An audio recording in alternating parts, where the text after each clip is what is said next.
할렐루야. 오늘 이 새벽에도 주님 전에 나오신 모든 주님의 자녀들 가운데 주님의 크신 은혜, 주님의 놀라운 복이 함께 하시기를 간절히 축원합니다. 우리는 누구나 복을 좋아합니다. 복 싫어하는 분 계신가요? 복 받기 싫은 분 혹시 있으세요? 그렇지 않죠? 우리가 새해를 맞이하면서 제일 먼저 하는 인사가 무엇입니까? 새해 복 많이 받으세요. 그렇죠? 새로운 한 해를 시작하면서 가장 먼저 바라는 것이 복을 많이 받는 것이더라 하는 거예요. 우리가 지금 이 새벽에 기도하기 위해서 이 자리에 모였지 않습니까? 그런데 우리가 어떤 기도를 합니까?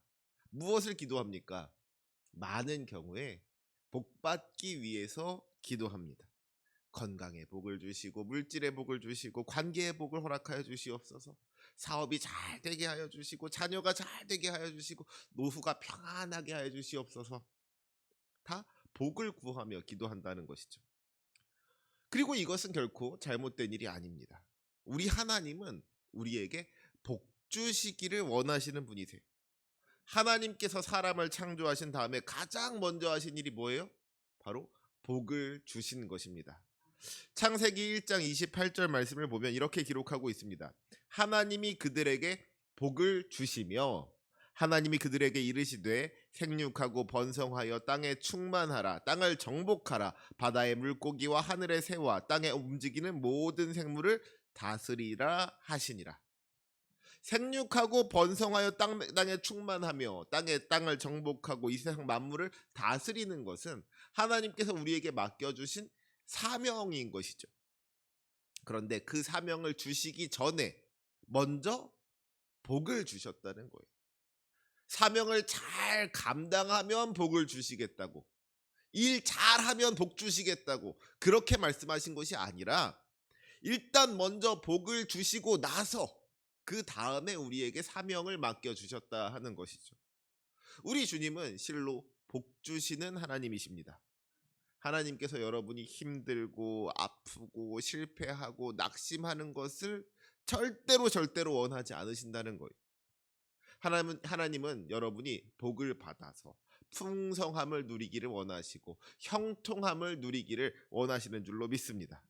우리가 목자 없는 양과 같이 방황하는 인생을 사는 것이 아니라, 지질이 복도 없는 인생을 사는 것이 아니라 주님의 은혜 가운데 복된 삶을 살기를 원하십니다. 바라기는 이 시간 예배하는 우리 모두가 그 놀라운 은혜를 누리기를 간절히 소망합니다. 우리에게 복 주시는 하나님으로 말미암아 기뻐하고 즐거워하는 인생, 주님의 은혜를 넉넉히 누리는 우리 만수교회 모든 성도님들이 되시기를 주님의 이름으로 축원합니다. 그런데 여러분, 그렇게 우리 주님이 복 주시는 하나님이라는 그 사실 앞에서 이제 우리가 생각해야 될 것이 있어요. 그것은 이것입니다. 주님께서 우리에게 복을 주셨으면 이제 그 복을 받은 우리가 무엇을 해야 하는가 하는 것이죠. 어떤 사람들은요, 복을 받고 나서 더 많은 복에 집중하는 사람들이 있어요. 이제 하나님의 복을 받고 나서 어떻게 하면 더 많은 복을 받을 수가 있을 것인가, 거기에 집중하는 사람들이 있다는 거예요. 받은 복에 만족하지 못하고 더 많은 복을 구하는 겁니다. 이것은 욕심인 것이죠. 그것은 탐욕인 거예요. 우리가 생각해야 할 것은, 우리가 집중해야 할 것은 그것이 아닙니다. 주님께서 주신 복을 어떻게 사용해야 할 것인가? 우리가 은혜 받은 사람으로서 은혜 받은 사람답게 살려면 무엇을 해야 하는가? 여기에 관심을 가져야 하는 것이죠. 오늘의 말씀은 우리가 복을 받은 사람으로서 무엇을 해야 하는지, 받은 은혜를 어떻게 사용해야 하는지, 거기에 대해서 알려주는 말씀입니다. 이 말씀을 통하여서 우리가 우리의 삶이 은혜에 합당한 삶으로 변화될 수 있기를 간절히 소망합니다. 먼저 오늘 본문 1절 말씀을 보시기 바랍니다. 하나님은 우리에게 은혜를 베푸사 복을 주시고 그의 얼굴빛을 우리에게 비추사 그랬습니다. 이 기도는 민수기 6장에 나오는 아론의 축복으로부터 영향을 받은 거예요. 여호와는 내게 복을 주시고 너를 지키시기를 원하며, 여호와는 그의 얼굴을 내게로 비치사 은혜 베푸시기를 원하며, 여호와는 그 얼굴을 내게로 향하여 드사 평강 주시기를 원하노라. 아론의 축복이죠. 그런데 여러분, 시편 67편을 쓴 시인은 이 아론의 축복을 인용하면서 아주 중요한 변화를 주었습니다. 민수기에는요, 단수를 사용했어요. 여호와는 내게 북을 주시고, 여호와는 그의 얼굴을 내게 비추사, 여호와는 그 얼굴을 내게로 드사, 너라는 단수를 사용했습니다. 이 축복은 개인을 향한 축복이었어요. 한 사람을 위한 축복이었습니다. 하지만 오늘 본문에서는 뭐라고 하고 있어요? 하나님은 우리에게 은혜를 베푸사 복을 주시고 그의 얼굴 빛을 우리에게 비추사, 복수형을 쓰고 있습니다. 어떤 한 사람만이 복을 받는 것이 아니라, 나 혼자서 복을 받는 것이 아니라 우리가 함께 복을 받기를 기도하더라는 것이죠. 공동체가 함께 누리는 복을 구하고 있는 거예요. 더욱 중요한 것은 2절 말씀입니다. 우리 2절 말씀은 같이 읽어볼까요? 시작. 주의 도를 땅 위에, 주의 구원을 모든 나라에게 알리소서. 아멘. 그러니까 1절과 2절 말씀을 좀 더 쉽게 풀어서 말하자면 이런 거예요. 하나님, 우리에게 은혜를 베풀어 주시고 복을 주시옵소서. 우리에게 하나님의 얼굴빛을 비추어 주옵소서. 그리하여서 주님의 뜻이 이 땅 위에 이루어지게 하여 주시고 모든 나라가 주님의 도를, 주님의 구원을 알게 하여 주옵소서. 여러분, 이것이 성숙한 믿음인 겁니다. 우리는 주님께서 우리에게 복을 주시는 것이 그저 우리들만을 위한 것이 아니라는 것을 알아야 되는 거예요. 우리가 복을 받은 것으로 끝나는 것이 아니라 복을 받은 우리가 복이 되는 삶을 살아야 하는 것이죠. 창세기 12장에서 하나님께서 아브라함을 부르실 때 보면 이렇게 말씀하십니다. 내가 너로 큰 민족을 이루고 내게 복을 주어 내 이름을 창대하게 할지니 너는 복이 될지라. 땅의 모든 족속이 너로 말미암아 복을 얻을 것이라. 하나님께서 아브라함을 택하여 주시고 그에게 복을 주신 이유가 무엇입니까? 하나님께서 아브라함으로 하여금 큰 민족을 이루게 하여 주시고 그 이름을 창대하게 하신 이유가 뭐예요? 땅의 모든 족속이 너로 말미암아 복을 얻을 것이라. 아브라함이 혼자서 그 복을 누리는 것이 아니라 아브라함으로 말미암아 땅의 모든 족속이 다 함께 복을 누리기를 기대하시면서 하나님께서 아브라함에게 복을 주셨다 하는 것이죠. 주님께서는 아브라함과 땅의 족속이 모두 다 같이 복을 누리는 그 놀라운 은혜의 지평을 기대하고 계셨던 거예요. 이것은 오늘날에도 마찬가지인 겁니다. 여러분, 주님께서 우리에게 복을 주신 이유가 무엇입니까? 그저 나 혼자서 등 따숩고 배부르면 되는 거예요?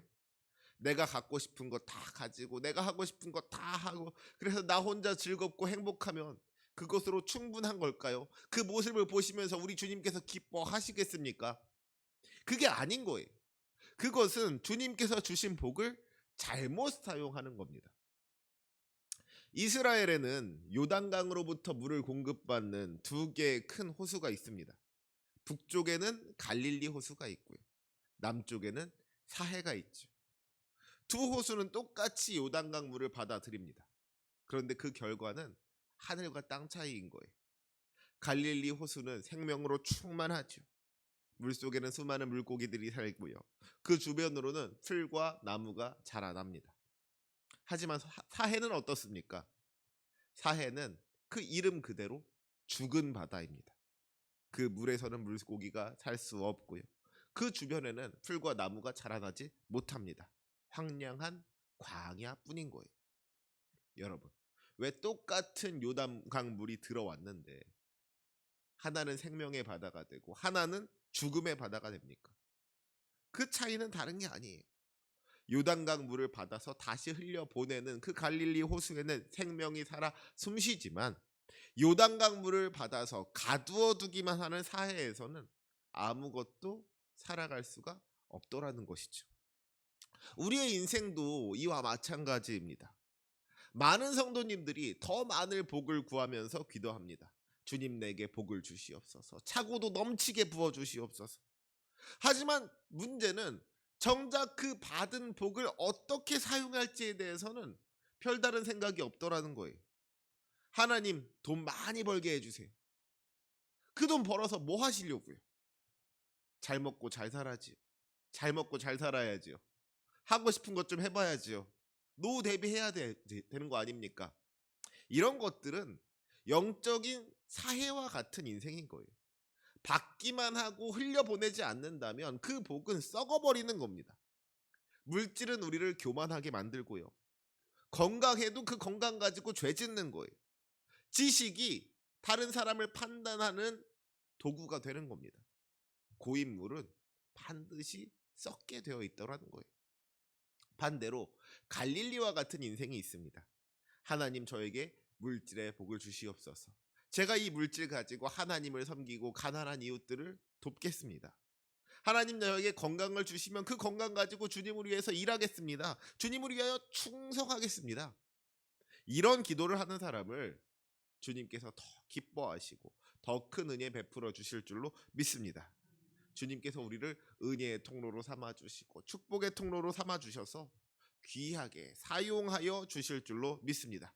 그리하여 하나님의 뜻이 우리를 통하여 이루어지고 하나님의 영광이 우리를 통하여 나타나게 될 줄로 믿습니다.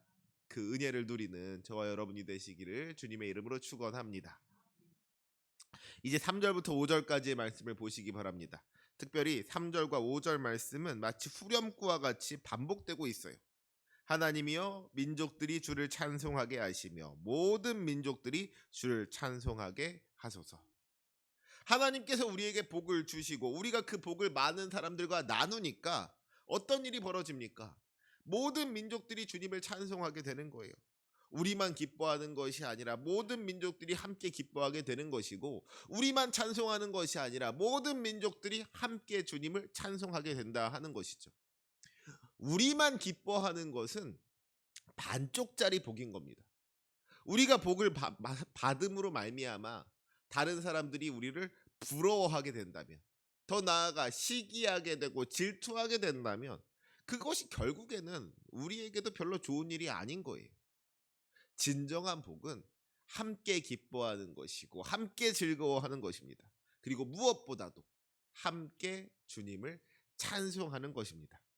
우리에게 복을 주신 분이 주님이심을 기억하면서 함께 주님을 찬양해야 한다는 거예요. 그렇기 때문에 우리가 복을 나눠야 하는 겁니다. 자꾸만 움켜쥐려고 하는 것이 아니라 그 복을 혼자서 독점하려고 하는 것이 아니라 다 같이 함께 그 복을 나눠야 된다는 거예요. 그래서 4절 말씀에 보니까 뭐라고 하고 있습니까? 우리 4절 말씀은 함께 읽겠습니다. 시작. 온 백성은 기쁘고 즐겁게 노래할지니 주는 민족들을 공평히 심판하시며 땅 위의 나라들을 다스릴 것임이니이다. 아멘. 우리 주님은 공평하신 하나님이세요. 주님께서 민족들을 공평히 심판하시고 다스리신다고 했습니다. 여러분, 이스라엘 백성들의 착각이 무엇이었습니까? 선민의식이라고 하죠. 그들은 자기들이 하나님의 선택받은 민족이라는 어떤 특권의식에 사로잡혀 있었어요. 자기들이 다른 민족보다 더 우월하다는 교만함이 그들의 마음을 사로잡았던 것이죠. 그래서 하나님께서 주신 복을 자기들만 누리려고 했습니다. 하나님께서 주신 구원을 자기들끼리 독점하려고 했던 것이죠. 하지만 그것은 하나님의 뜻이 아니었던 겁니다. 하나님의 계획은 이스라엘이라는 한 민족만을 구원하는 것이 아니라 이스라엘을 통하여서 모든 민족을 구원하는 것이었어요. 모든 민족을 공평히 심판하시고 다스리시는 하나님, 그 하나님의 통치 아래에서 온 백성이 기쁘고 즐겁게 노래한다 그랬습니다. 우리 하나님은 공평과 정의로 다스리시는 분이시기 때문에 그 하나님의 통치가 임하는 곳에서는 참된 자유와 평화가 임하게 되는 거예요. 가진 자들만 기뻐하고 높은 자들만 즐거워하는 것이 아니라 가난한 사람도 소외된 사람도 그야말로 온 백성이 함께 기쁘고 즐겁게 노래하게 된다 하는 것이죠. 우리 믿는 사람의 사명이 여기에 있는 겁니다. 하나님의 은혜를 전하는 거예요. 주님께서 주신 복을 나누는 겁니다. 그리하여 온 땅 가운데 하나님의 뜻이 이루어지게 하는 것이 복을 받은 우리들의 사명인 줄로 믿습니다. 우리가 기뻐 뛰며 즐거워할 때 혹시 옆에서 울고 있는 사람이 있지 않은지, 혹시 옆에서 아파하고 있는 사람이 있지는 않은지 우리 주변을 돌아볼 줄 알아야 하는 것이죠.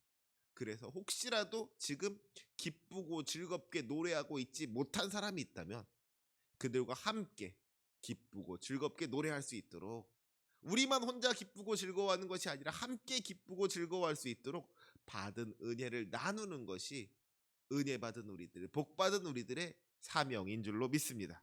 그 사명을 함께 감당하는 저와 여러분이 되시기를 주님의 이름으로 부탁드립니다. 여러분 6절 말씀을 보세요. 땅이 그의 소산을 내어 주었으니 하나님 곧 우리 하나님이 우리에게 복을 주시리로다. 하나님께서 우리에게 복을 주시는데 땅의 소산으로 복을 주신다 그랬어요. 물질적인 복에 대해서 이야기하고 있는 것이죠. 우리가 복의 통로가 되면은 하나님께서 우리를 결코 빈손으로 두지 아니하시는 줄로 믿습니다. 우리가 나누면 부족해질 것 같지만 하나님은 나눔의 통로가 된 우리를 더 큰 것으로 채우신다는 거예요. 왜 그렇습니까?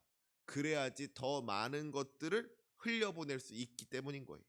우리가 더 많은 이들을 섬길 수 있도록, 우리가 더 많은 이들에게 복이 될 수 있도록 주님께서 우리에게 차고도 넘치는 은혜를 허락하여 주실 줄로 믿습니다. 우리 오늘 본문의 마지막 7절 말씀은 시편 67편의 결론과도 같은 말씀입니다. 우리 7절 말씀 같이 한번 큰 소리로 함께 읽겠습니다. 시작. 하나님이 우리에게 복을 주시리니 땅의 모든 끝이 하나님을 경외하리로다. 아멘.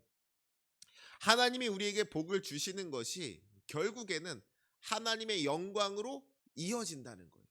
우리 정리해 볼까요? 하나님께서 우리에게 복을 주시면 우리가 그 복을 세상으로 흘려 보내는 거예요. 세상 모든 민족이 하나님의 놀라운 은혜를 경험하게 되는 겁니다. 그래서 다 같이 기뻐하고 즐거워하면서 함께 주님을 찬양하게 되는 거예요. 마침내 땅의 모든 끝이 하나님을 경외하게 되는 겁니다. 하나님께 영광 돌리게 되는 거예요. 그런 의미에서 우리가 하나님께서 주신 복을 움켜쥐고 살아간다는 것은 그 하나님의 영광을 가로막는 일인 겁니다. 그 은혜가 흘러 땅끝까지 이어져야 하는 것인데 우리가 중간에서 그 은혜의 강줄기를 끊어버리는 행위인 거예요. 그래서는 안 되지 않겠습니까? 바라기는 땅의 모든 끝이 하나님을 경외하도록 은혜의 통로로 쓰임받을 수 있는 저와 여러분이 되시기를 간절히 부탁드립니다. 사랑하는 우리 성도 여러분, 지금 여러분은 무엇을 위해 기도하고 계십니까? 물론 우리의 필요를 위해서 기도해야 하죠. 아픔을 고쳐달라고, 문제를 해결해달라고, 자녀들을 축복해달라고 간절하게 매달려야 하는 겁니다. 하지만 바라기는 이러한 기도들이, 우리의 기도가 개인적인 차원에만 머무르지 않았으면 좋겠습니다. 주님께서도 말씀하시잖아요. 먼저 그의 나라와 그의 의를 구하라. 그리하면 이 모든 것을 너희에게 더하시리라. 우리 기도의 지경이 넓어져야 한다는 거예요. 주님, 저에게 물질을 주셔서 선교지의 배고픈 영혼들을 먹이게 하여 주시옵소서. 주님, 우리 자녀들에게 지혜를 주셔서 세상 속에서 주님의 뜻을 이루게 하여 주시옵소서. 주님, 우리 만수교회를 부흥케 하사 죽어가는 영혼들을 살리는 구원의 방주의 역할을 감당하게 하여 주시옵소서. 이처럼 우리 기도의 지경이 넓어질 때 주님께서 하늘 문을 열어주시고 우리가 감당할 수 없는 놀라운 은혜를 부어 주실 줄로 믿습니다. 하나님, 우리에게 복을 주옵소서. 그리하여 땅의 모든 끝이 하나님을 경외하게 하옵소서. 이 기도의 제목이 우리의 평생의 기도의 제목이 되기를 주님의 이름으로 축원합니다. 아멘. 기도하시겠습니다.